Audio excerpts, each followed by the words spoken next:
Okay, so you needed to rent a car, you can't reserve a hotel room without it, and you can snag some really great deals if you know how. But if you're not careful, you could be digging a financial hole that can take decades to fill. Have you guessed what I'm talking about yet? Credit cards. I'm senior reporter Emily Young, and a financial expert tells me half of all Americans are walking around with some form of credit card debt. Tack on a 21% interest rate, which is the average rate here in the U.S., and that number can start to feel impossible to pay back. But it's not, and we're going to show you how. It was like little by little, it just kept adding up. I couldn't pay it off that month, and I was like, I'll do it next month, I'll do it next month, I'll do it next month, I'll do it next month, and then looked down and I was like, whoa. Whoa, indeed. Before she knew it, Christy from Cape Coral had swiped her way to $30,000 of credit card debt. How long would it have taken you to pay all this off? If I was just paying the minimum balance, it was like 20 something years. It was ridiculous. And while she does have significantly more debt than the national average of $7,000 per person, according to financial educator Thomas Nitchie, numbers like hers are actually pretty common. Many of his clients have even had to get a second job.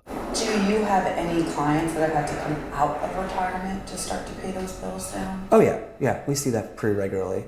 That's a regular thing. Oh yeah, that's a regular thing, yeah. So Christy asked Nitchie to come up with a plan. Depending on the type of debt it is and the status of the debt, there's different options that are available to you.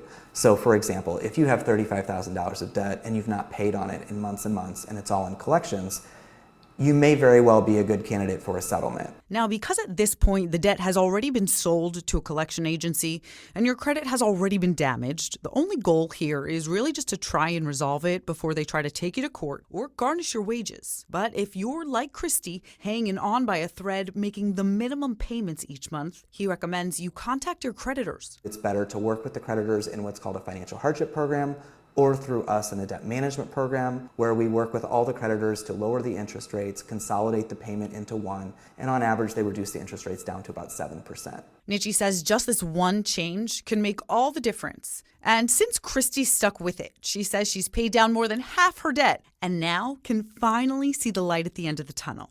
But she did tell me she cut up all her credit cards. It's almost like freedom, I guess I'll say. And there's no better feeling than that.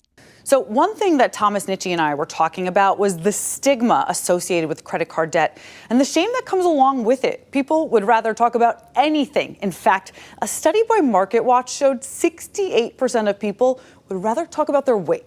And that's why we didn't use Christy's last name, because this isn't the sort of information she usually shares with her circle. She wasn't comfortable using her name.